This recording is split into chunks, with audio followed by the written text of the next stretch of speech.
You don't usually see a superpower threaten a close ally. Not with missiles, not with tanks, but with one sentence that sounds almost casual. Greenland, the nice way or the difficult way. That wasn't diplomacy. That was an ultimatum. And the most dangerous part isn't the island, it's the precedent. Because if the United States can openly pressure a NATO ally for territory, then the stable world you trusted is already gone. This isn't about a map. It's about a watchtower, a way to lock down the North before Russia and China close the circle. And once that logic becomes normal, no alliance stays sacred. Only interests do. If you want deep, system-level breakdowns like this, subscribe now. Because what happens next won't stay in the Arctic. To understand why Greenland suddenly became a red line obsession, you have to see what's buried under the ice. On paper, Greenland looks like emptiness, a white sheet of ice, a remote outpost at the edge of the world. But under that ice is a vault, a fortune estimated at $4.4 trillion, not just oil, not just gas. Yes, Greenland holds around 7.3 billion barrels of oil, but that's not the real obsession. The real prize is what modern power runs on. The minerals inside the machines, the materials inside the weapons. Greenland contains 25 of the 34 critical minerals required for advanced technology. The kind that powers fighter jets, the kind that powers smartphones, the kind that decides who dominates the next decade. And right now, China holds a suffocating grip. Around 70% control of rare earth minerals, and roughly 90% of refining capacity.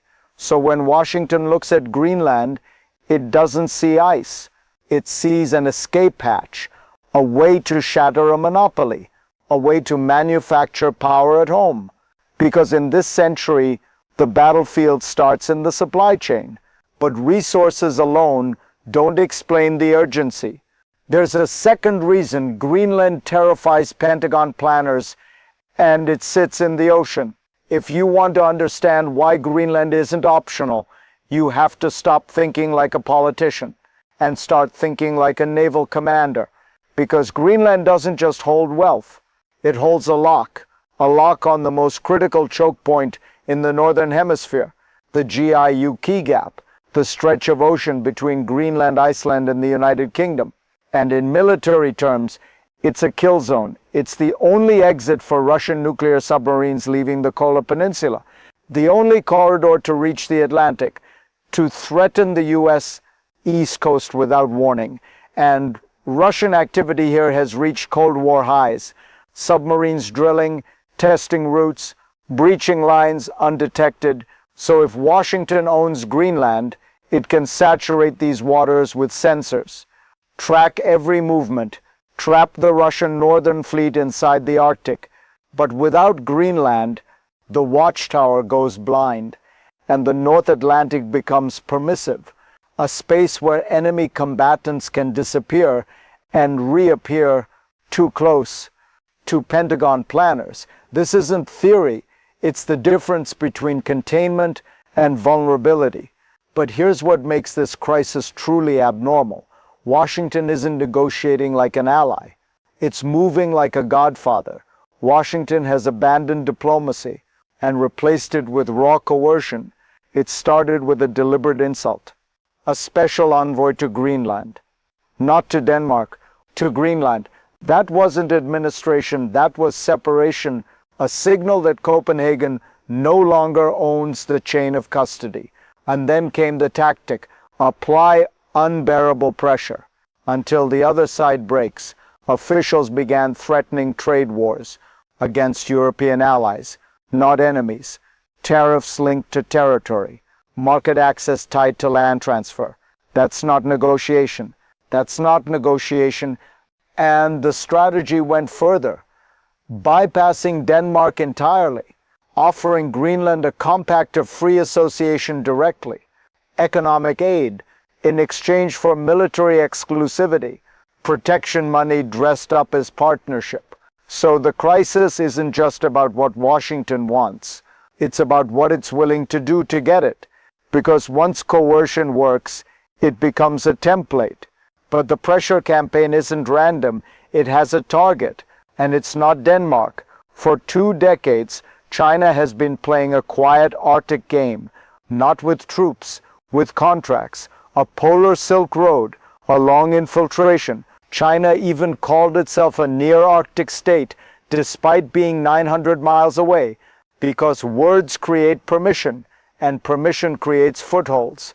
Beijing state-owned firms pushed into Greenland, trying to buy naval positions, fund airport projects, build infrastructure that can become dual-use overnight, a logistics hub today, a surveillance node tomorrow, a military asset later. And the US pivot to acquire Greenland is designed as the final blow. An eviction order, a physical removal. Washington has already forced cancellations, Chinese airport deals, mining licenses, access pathways cut off. The message is absolute. The Arctic is closed to Beijing because Greenland is insurance, the ultimate prevention policy to ensure China never gains the leverage it needs to station influence off the coast of North America. But here's the problem. In the Arctic, the United States isn't the strongest player. Not right now. The urgency in Washington comes from a terrifying truth. In the Arctic, the US is currently outgunned. Russia has built an ice fortress, not symbolic, operational, the world's largest nuclear icebreaker fleet, bases like steel teeth across the north, combat-ready infrastructure, built for endurance, and the US struggles to keep a single heavy icebreaker fully operational. Putin has built sites like Alexandra Land, capable of sustaining troops autonomously for 18 months. He's deployed hypersonic missiles into the region, not as deterrence, as denial. And sitting behind all of it is the Russian Northern Fleet, 2/3 of Russia's naval power, headquartered just over the horizon. Even Putin has predicted the American move that the US will systematically advance to cut Russia off. So Greenland becomes urgency, not because it's beautiful, because it's leverage, a desperate attempt to catch up, to restore control, to see the Arctic before Russia owns it permanently. But once Washington pressures an ally this openly, the alliance itself begins to crack. Denmark is in shock, caught between the most powerful ally on earth and the integrity of its kingdom. Danish officials called the approach completely unacceptable. Some warned an attack on Greenland would mean the end of NATO. So Denmark tried to appease Washington. Over $4 billion pledged for Arctic defense, long-range drones, missiles, surveillance upgrades, a desperate signal. We'll pay, just don't take it. And the White House responds? Mockery, buying one more dog sled. That line wasn't humor. It was a humiliation ritual, a public reminder that Denmark's effort is irrelevant, because the demand isn't defense spending, it's control.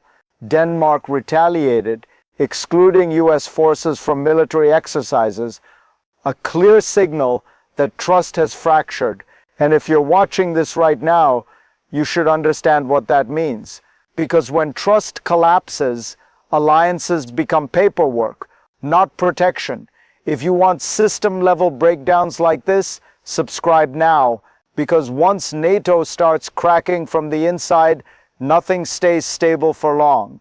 Europe knows it can't stop the US with logic, so it's trying something else. Europe has realized the new reality.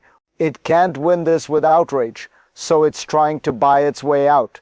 The new strategy is everything but territory, unrestricted military access, massive defense spending, total cooperation, anything except physically handing over the island. European powers even put troops on Greenland from France, Germany, Norway. Officially, deterrence, unofficially, prevention. A tripwire designed to raise the political cost of a US takeover. Because once European soldiers stand on the ground, a US fait accompli becomes harder to execute quietly. This is a standoff between allies, not enemies, a desperate attempt to prove the US can get security without rewriting borders. But the very existence of this standoff proves something deeper. The alliance isn't being tested by Russia, it's being tested by America. And then there's one factor Washington can't fully bully: the people who live there. The 57,000 people of Greenland are the wildest card in this game, because they can refuse. The local government rejected the entire idea. We don't want to be American, we want to be Greenlandic. Independence is popular, but independence is complicated. Greenland depends on Danish subsidies, a vulnerability Washington intends to exploit. Because if Greenland becomes independent, then the US doesn't need to seize territory. It just needs an invitation. But local politics have already derailed global plans. The 2021 election effectively banned uranium mining, halting the resource extraction Washington covets most. That was the warning. Greenland can veto superpower ambition, so the hardest part of the takeover isn't Denmark. It's the sell. Because a population isn't a commodity, and identity doesn't sign contracts. And when persuasion fails, the US has another weapon: trade. This conflict escalated into something darker: economic blackmail. President Trump threatened to crush allied economies with tariffs unless Greenland was surrendered, unless a deal was reached for complete and total purchase. That's not just pressure, that's hostage-taking. The US market turned into a weapon, used against partners, and Europe responded like a cornered power, halting negotiations, threatening the anti-coercion instrument, a tool designed for economic warfare against China, now aimed at the United States. And in that moment, the transatlantic relationship froze, not because of external enemies, but because of internal ambition. This is the real meaning of the Greenland crisis. It is force without invasion, control without annexation, domination without apology. And if you're wondering how alliances survive this, here's the answer. They don't survive the old way, because the precedent is set. Article 5 is secondary. Strategic imperatives come first. Europe is being forced into a transactional reality. Protection has a price tag, and sovereignty becomes negotiable. So Greenland isn't just an island, it's a signal. The zone of peace is gone. The Arctic is militarized, the alliance order is dead, and even if the purchase pauses, the campaign doesn't, because the US will dominate the region one way or the other.